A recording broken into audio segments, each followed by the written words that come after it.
Hello and welcome to Awalé Resources. My name's Andrew Chubb.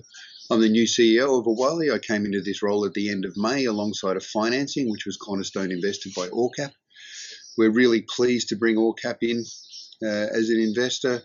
They're a hands-on investor, and Stephen Stewart, the president of ORCAP, is now on the Awalé board, and they've recognised the potential of our flagship project at Odienné, and the fact that the company is undervalued.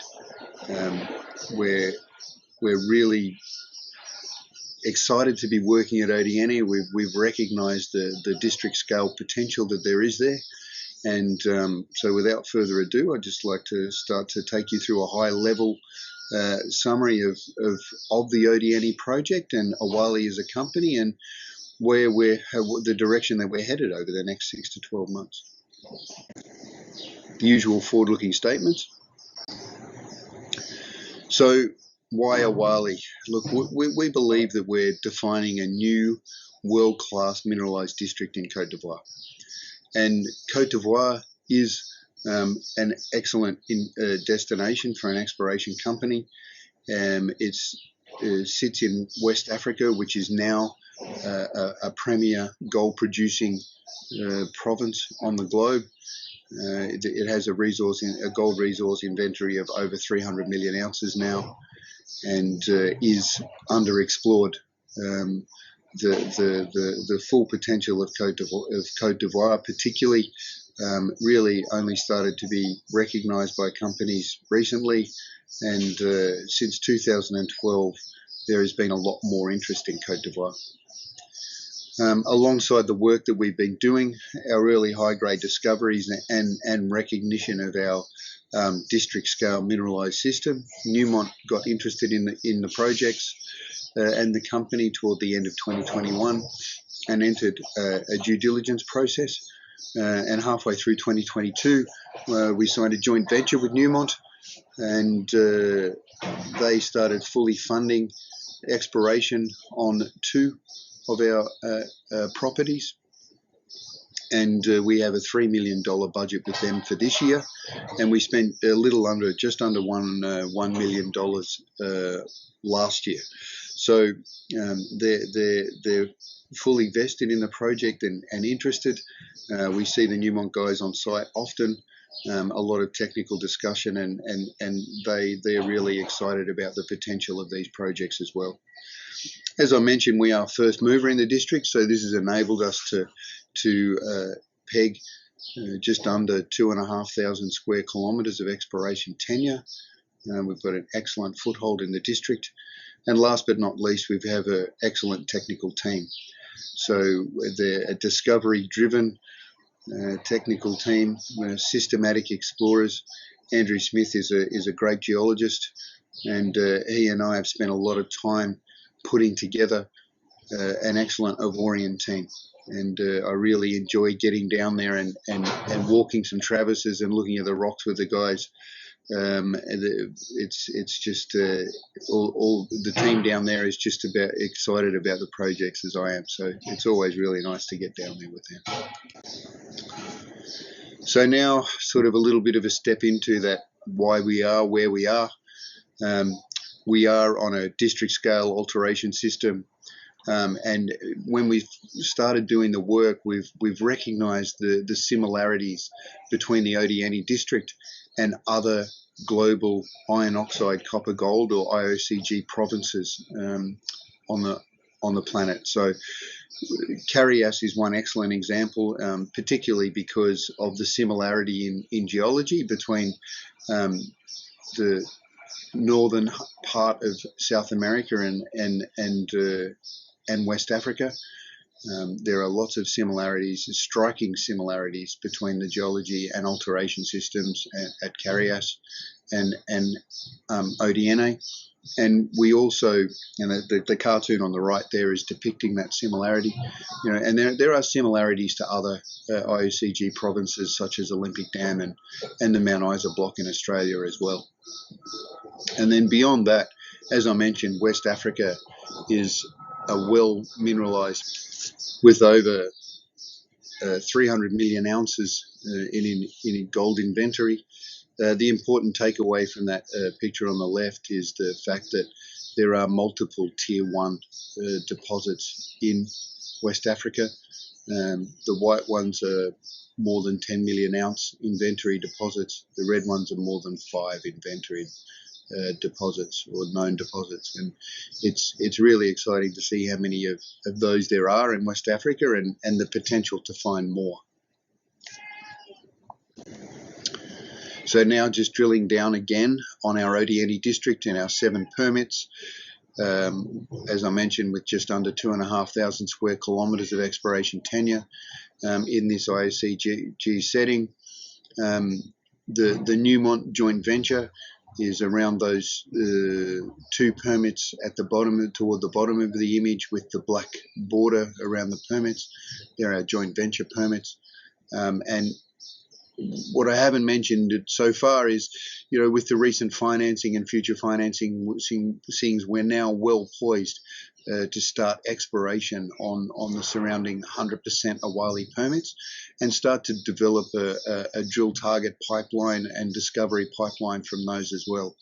So there is just an excellent opportunity for the company moving forward with our surrounding permits that are currently sit outside the joint venture.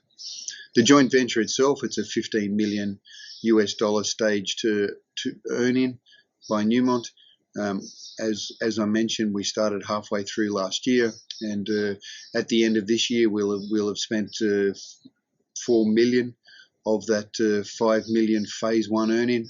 So we're expecting to be at the end of the phase 1 earn-in toward the end of Q1 or start of Q2 next year. We know that Newmont is interested in the project, and we're expecting them to continue to move forward into phase 2 of that earning. As I've mentioned before, we've had breakthrough discoveries at Scepter and Charger, high-grade gold deposits, and then also at Scepter, which is more of a porphyry style system, and I'll talk about that a little bit on the next slide. So the next slide, we're zooming in on the Odienné joint venture permits, which is where the focus of our work has been for the last 18 months. And so what we're looking at here is one of those permits. It's 400 square kilometres. The black box is depicting that permit, which we call Odienné East. The stars are our current targets. All those targets are actually sitting on what we know to be deep tapping fluid pathways or structures, which are really important. The entire permit has undergone a similar alteration story, and there's an interconnection between all these prospects from an alteration and mineralogy perspective. You can see there the 3 discoveries that we've had at Scepter East, Charger and Empire, and a few of the results there on the side. So, Charger, 100 gram meter equivalent intercept there with 32 meters at 3 grams gold, 6.6 grams silver, and 0.17% copper. Charger was an interesting one for us because we drilled that to be similar to the Empire discovery, which is again a high-grade, as I mentioned, a high-grade gold discovery with multiple plus 100 gram meter intercepts. But at Charger, we also, along with the high-grade gold, we also intercepted hematite breccias that had, and this is what put us back into thinking about what that really means. Looking at our regional geochemistry from some historic work by Randgold in the 90s and the work that we had done, and come up with the new sort of hybrid or intrusive related IOCG models for the district, which in turn brought Newmont along, and also brought along the discovery of Scepter East, which is a more IOCG style or porphyry style grade of mineralization, large tonnage and lower grade. The drilling that we did there, the holes that were mineralized, the entire holes are mineralized and end in mineralization. So the average depth of those holes was 120 to 130 meters, and the top 5 meters of overburden was not mineralized, but the rest of the holes are mineralized to end of hole. We've now drilled some deeper holes there, and we don't have the results for those yet, but they're pretty exciting because we haven't drilled outside the porphyritic granodiorite that hosts the mineralization, and we still see chalcopyrite, molybdenite mineralization in the entire hole. This is just showing a couple of pictures from our drill core. The top images there are showing visible gold in the Charger drilling. The bottom left image is visible gold in the Empire drilling. The chalcopyrite molybdenite veining in Scepter East. And then on the right hand side is the hematite breccias that changed the story for us on the Odienné project, and changed our exploration models and how we go about our business. So they were all really exciting holes. To drill all those holes was very exciting for the company, and it's just really nice to see visible gold in core and altered brecciated rocks and so forth. We know we've had a lot of fluid flow on the projects, which means a lot of mineralization. So we're just a summary on what I've been just discussing with you. Sorry, excuse me. We're creating value through discoveries and advancing resources. As I mentioned, we're a discovery-driven company. Andrew Smith is really driving the team down there to get every last percent out of the data, doing that 110% kind of work on the geology. And that's what's led us into the multiple discoveries that we've had. And now we can progress Scepter, Charger towards resource development drilling, and we've also now done some more discovery drilling at other prospects, which we will have results flow for over the ensuing months. So we're just finishing up that drill program now. It's getting too wet. We're really getting into the wet season. But we're expecting results from those drill programs to start to flow from the end of this month, and we'll have great results flow throughout the wet season. So up until we start exploration again at the end of September into October sometime. We've also now flown regional or detailed airborne geophysics. We've done ground gravity surveys over the entire permit. And these things are just feeding into our exploration models and understanding our mineralized system better. The airborne geophysics has absolutely confirmed where our major structures are, and the prospects that we have now that we're drilling now are sitting on those major structures that we can see in the mag. And so there is. So in summary, we have fantastic results flow coming along in the ensuing months, which we hope will really drive our share price and drive the further interest in the company. So one final slide here of the team and a little corporate summary.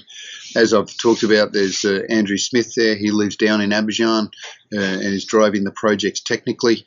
Carla Quayson is an Ivorian. He's our country advisor and keeps us informed politically and what's going on within the ministries and the people we work amongst in Cote d'Ivoire. Sharon's our CFO, who's enthusiastic about the numbers as well as the projects, and she often goes and visits the Cote d'Ivoire as well and has a good understanding of the country. You can see the board up there. Stephen Stewart's a recent member on the board who came in with the all-cap investment. Stephen's a great new asset to the board. And then we've also just recently announced Charles Baudry to come on. Charles is a geologist with excellent experience in the Carias province. He was there in the early discovery days of Carias. And so we've got a great team, and we're driven to push Awalé forward and create a value in the Awalé company. Beyond that, we've got an excellent share structure. We're not overcapitalized from that. We're at 54 million shares. Our current valuation is only 6.5 million at 12 cents, and we believe that is severely undervalued. So there is a big push from us now from a marketing perspective. You'll be able to follow me and us on Twitter, LinkedIn, YouTube, various other channels. We've engaged resource talks. You'll be able to see video interviews with us on resource talks and proactive investors and so forth. And we'll be trying to make it as easy for everyone to follow the exciting Awalé story as possible. And we're really excited to be, giving you this story and keeping you informed of where we are as a company and where we're going. So thank you very much for your time today, and I look forward to speaking to you guys again. I'm sure it'll become a regular thing you hearing from me. Okay, thank you very much.